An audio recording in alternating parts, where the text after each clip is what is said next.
महोदय से कि कन्या पूजन कर आज के समारोह कन्या पूजन किया जाएगा माननीय मुख्यमंत्री महोदय के द्वारा।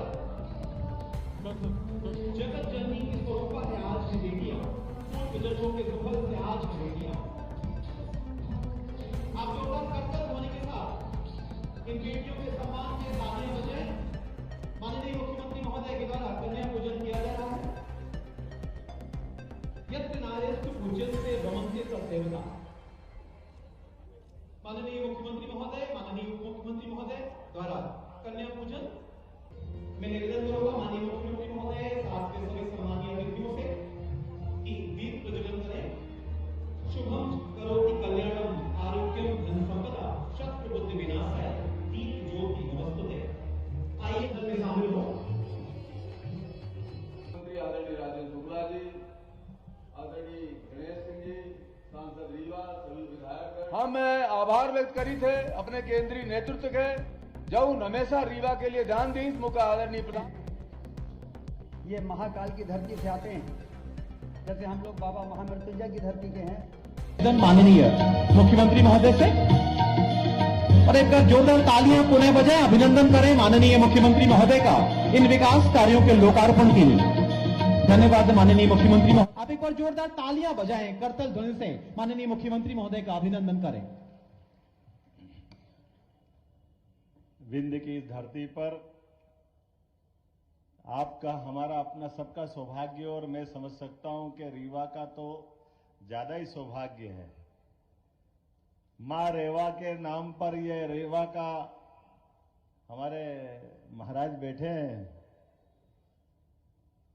अमरकंटक इस पुराने राज्य का ही हिस्सा था जहां मां रेवा का जन्म स्थान है अमरकंटक, उनके नाम पे ये रीवा है। हम सब सौभाग्यशाली हैं।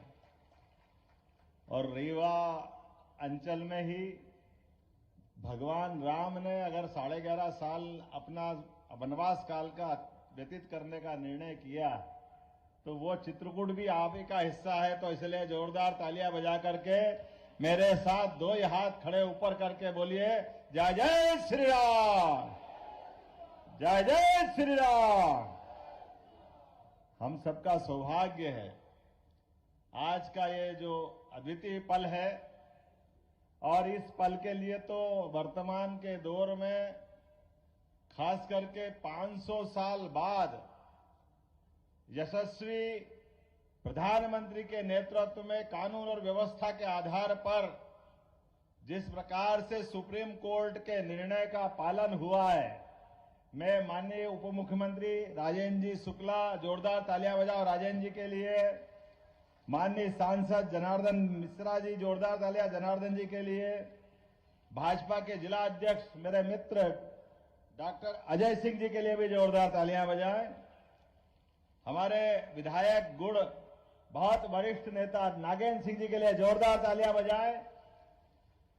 नागेंद्र सिंह जी की लोकप्रियता ऐसी जबरदस्त है कि इस उम्र में भी नागेंद्र सिंह जी का नाम मात्र पार्टी रख दे तो पार्टी जनता परबारे जिता के पहुंचाती है। ऐसे हमारे अद्वितीय नेता है। हमारे इसी मंच पर विराजमान दिव्यराज सिंह जी, जोरदार तालियां बजा, मेरे अभिन्न मित्र हैं।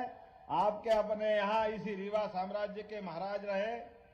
हमारे लिए प्रदीप पटेल जी, जोरदार तालियां प्रदीप पटेल जी के लिए, विधायक है प्रदीप जी। यहां मंच पर मौजूद सिद्धार्थ, अब आप तालियां बजाते रहिए, नाम ज्यादा है और मेरे को 5:30 बजे के पहले वापस यहां से सबसे पहले खजुराहो जाना है। तो इसीलिए नरेंद्र प्रजापति जी, जोरदार नरेंद्र प्रजापति जी, सिद्धार्थ तिवारी जी, राजेश पांडे जी, अनिल पटेल जी, नीता कौल जी, प्रणव प्रताप सिंह जी, वेंकटेश पांडे जी, वीरेंद्र गुप्ता जी, श्रीमती प्रज्ञा त्रिपाठी जी, श्री राजेंद्र पांडे जी, सुरेंद्र चंदेल जी, श्रीमती ममता गुप्ता जी, श्री राम जी प्रजापति और हमारी इस अंचल की 2 मेरी मंत्रिमंडल के साथी बहनें, जोरदार तालियां प्रतिमा बागरी जी के लिए भी और राधा सिंह जी के लिए जोरदार तालियां बजाइए। देखो लोकतंत्र गौरवान्वित कैसे होता है। लोकतंत्र गौरवान्वित करने के लिए एक बार फिर यशस्वी प्रधानमंत्री नरेंद्र मोदी जी के लिए तालियां बजाएं, जिनके माध्यम से सरकार बनती है, सरकार के अंदर आने वाले मंत्रियों के लिए चाहे मुख्यमंत्री हो तो एक अपने सामान्य परिवार का कार्यकर्ता जिनको उठा करके कहां से कहां पहुंचाते ये नरेंद्र मोदी जी कर सकते हैं। जोरदार तालियां नरेंद्र मोदी जी के लिए बजाइए। भारतीय जनता पार्टी की सरकार में हो सकता है।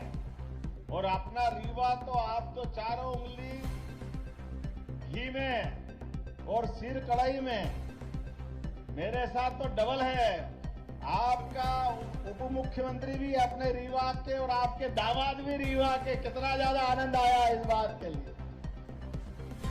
और बचा कुचा थोड़ी बहुत कसर अगर थी तो पहली बार वाले विधायक दोनों बहनें भी आपकी रीवा अंचल की, जोरदार तालियां बजाएं राधा सिंह जी के, प्रतिभा जी के लिए। हमारे यहां पद का महत्व नहीं है, व्यवस्था में कार्यकर्ताओं को प्रशिक्षित करने का महत्व है। और इसी कारण से लोकतंत्र जिंदा किस बात के लिए होता है? लोकतंत्र की लंबी लड़ाई में अमर शहीद क्रांतिकारियों ने अपने बलिदान दिया है, अपने आत्म आहुतियां दी है। और रीवा का तो मैंने अपने दिवराज सिंह जी से सुना है, रीवा हमारा वो साम्राज्य है जब मुगल सत्ता ने तलवार के दम पर अच्छे को परास्त किया, तो रीवा साम्राज्य ने हमारी सनातन संस्कृति को बचाने के लिए सदैव युक्ति बुद्धि से अपना रास्ता निकालते निकालते पूरा सनातन धर्म को बचाने का प्रयास किया है। मैं इस बात के लिए आनंदित भी हूं कि हाँ, रीवा का अपना वाकई समय आ गया विकास का। जोरदार तालियां बजाओ, अब कोई कोर कसर बाकी नहीं रहेगी रीवा के लिए। हमने अपने काम के आधार पर यशस्वी मुख्यमंत्री से शिवराज सिंह जी चौहान पूर्ववर्ती मुख्यमंत्री ने जब अपने विकास के कारवां को बढ़ाया यशस्वी नरेंद्र मोदी जी के नेतृत्व में, तो हमने पुनः संकल्प लिया कि आपने जहां तक बढ़ाया है हम उससे 4 गुना आगे ले जाने के लिए संकल्पित है। इसलिए आपकी कोई योजना किसी प्रकार के विकास के काम को बगैर बंद किए और नए नए कीर्तिमान बनाएंगे, नई नई ऊंचाइयों पे ले जाएंगे। और इसीलिए काम का विकेंद्रीकरण करने का भी हमने सिस्टम बनाया है। सरकार को वल्लभ भवन से उठा करके संभाग तक और संभाग से जिले तक और जिले के बाद विधानसभा के अपने कार्यकर्ताओं के माध्यम से विकास के लिए गली गली, मोहल्ले मोहल्ले, हर जगह दरकार जहां रहेगी वहां तक विकास के आयाम को ले जाया जाएगा। और ये यशस्वी प्रधानमंत्री की सरकार है जिनने आह्वान किया कि हम सरकार में आए तो ये तमाम प्रकार के, जाना कितने प्रकार के षड्यंत्र होते सरकार बनाने के लिए। और उन्होंने कहा कि हमारे पास केवल 4 जातियां हैं, वो 4 जातियां में किसान, महिला, युवा, ये जो उनका अपना समीकरण है, केवल उनके लिए किसान, इनके लिए काम करेंगे। मुझे इस बात की प्रसन्नता है कि सिंचाई के संसाधन भी सबसे अच्छे कहीं पनपे तो रीवा अंचल में पनप करके गरीब से गरीब आदमी के भी जीवन में बदलाव लाने का प्रयास है। और राजेंद्र जी रुकिएगा मत, और जो प्रस्ताव बना सकते, आपने कृषि उपज मंडी को अच्छा करने की बात की, मैं मंच से ही घोषणा करता हूं, कृषि उपज मंडी हमारी सर्वश्रेष्ठ बनेगी, इसमें कोई कॉम्प्रोमाइज नहीं होगा। इसके अलावा भी विकास के मामले में आप रोजगार परक विकास की दृष्टि जरूरत है। और रोजगार परक विकास के लिए निश्चित रूप से अब हमारे लिए आने वाले समय में उद्योग धंधे, किसान की व्यवस्था, खास करके जिस प्रकार का समय चल रहा है, उद्योग धंधे में भी माइनिंग से जुड़े जिले जहां हमारी माइनिंग है, खनिज के बहुत अच्छे संसाधन है, उनके माध्यम से विकास होगा। तो वो जिले जहां ये पहले से लगे वो तो अपनी जगह है ही, लेकिन ऐसे जिले जहां इसकी दरकार है, अभी गुंजाइश है, उन जिलों के लिए विशेष सब्सिडी देकर के उनको भी खड़ा कर करे प्रत्येक बेरोजगार के हाथ में सरकार कोशिश करेगी उनके जीवन में सुख का उजाला आए, उनका जीवन भी बदले। ये प्रयास हमारी सरकार का रहने वाला है। नई शिक्षा नीति के माध्यम से यशस्वी प्रधानमंत्री ने नया दरवाजा खोला है कि हाँ, विकास तो हम करेंगे, लेकिन केवल रोटी कपड़ा मकान की बात नहीं करेंगे। रोटी कपड़ा मकान तो होगा ही, लेकिन सनातन धर्म के मामले में कोई कॉम्प्रोमाइज करने वाले नहीं है। हम अपनी सनातन संस्कृति को भी सर्वोच्च स्थान पर रख करके आगे बढ़ेंगे। इसी आधार पर, क्योंकि ये भारत अपने आप में इन विशेषताओं के कारण से ही दुनिया में सदैव आगे बढ़ता रहा है। इकबाल ने कहा है कि कुछ बात है कि हस्ती मिटती नहीं हमारी। तो यूनान, मिस्र, रोम बड़े बड़े साम्राज्य थे, लेकिन वो सारे के सारे साम्राज्य धराशायी हो गए। लेकिन हमारे अपने भारत की विशेषता है, ये अपने यहाँ पर अपनी परंपराओं के साथ अपने पुरखों के बनाए वो उच्चतम मापदंड उनको सबको स्थापित करके चलता है। इसलिए प्रभु राम में आस्था करने का मामला हो तो हाँ कहता कि हाँ हमारे पूर्वज थे। अब ये अलग बात है कि उसके मामले भी लोग राजनीति करते हैं। जिनको राजनीति करना वो राजनीति करे, उसकी परवाह भारतीय जनता पार्टी न कभी करी है न कभी करेगी। प्रभु रामचंद्र जी ने सारा जीवन अपना कदम कदम पर पूरे भारतवर्ष के लिए समूची मानवता को धन्य करने के लिए गुजारा है।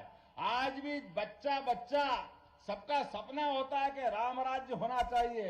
भगवान राम को इस पृथ्वी पे अवतरित हुए 17 लाख साल से ज्यादा साल हो गए, लेकिन आज भी रोम रोम में राम समाये हुए हैं।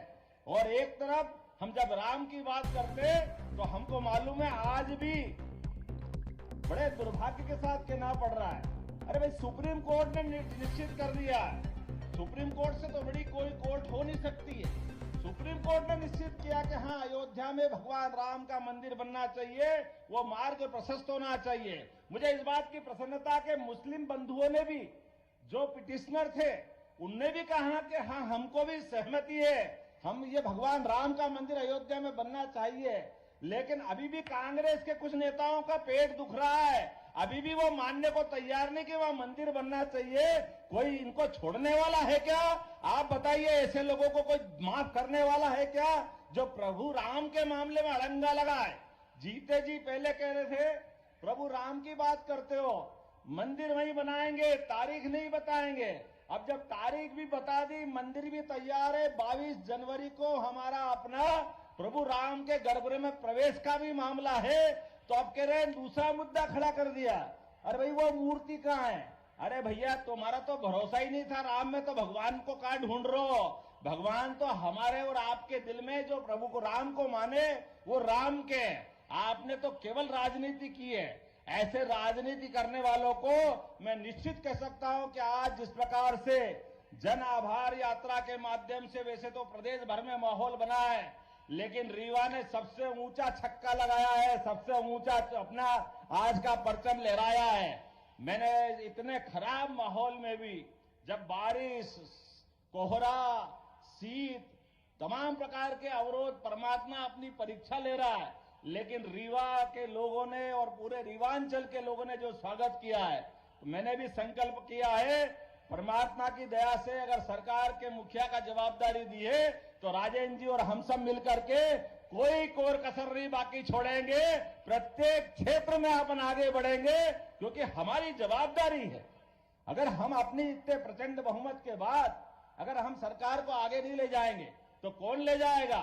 और इसके साथ साथ विकास भी करेंगे और हमारी सनातन संस्कृति पे गर्व भी करेंगे।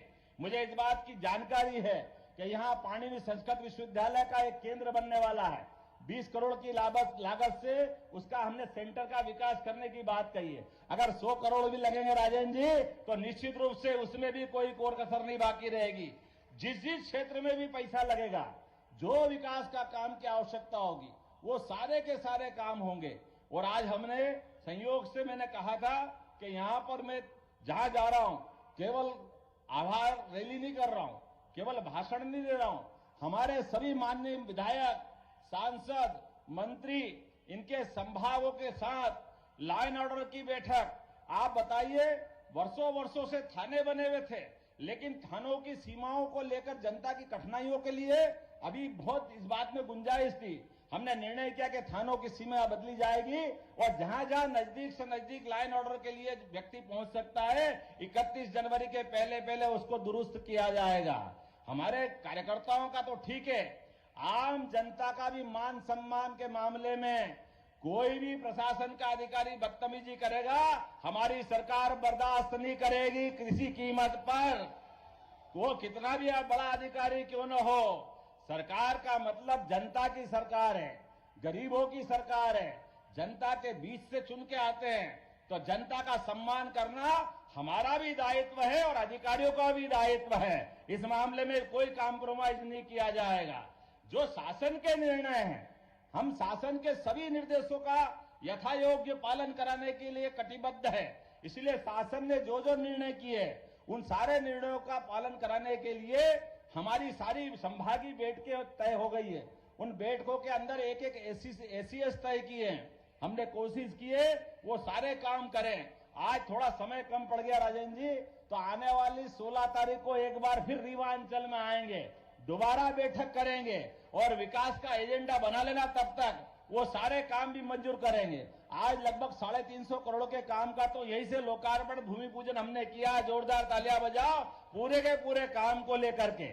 और आने वाले समय में फिर हम अपना संकल्प करेंगे।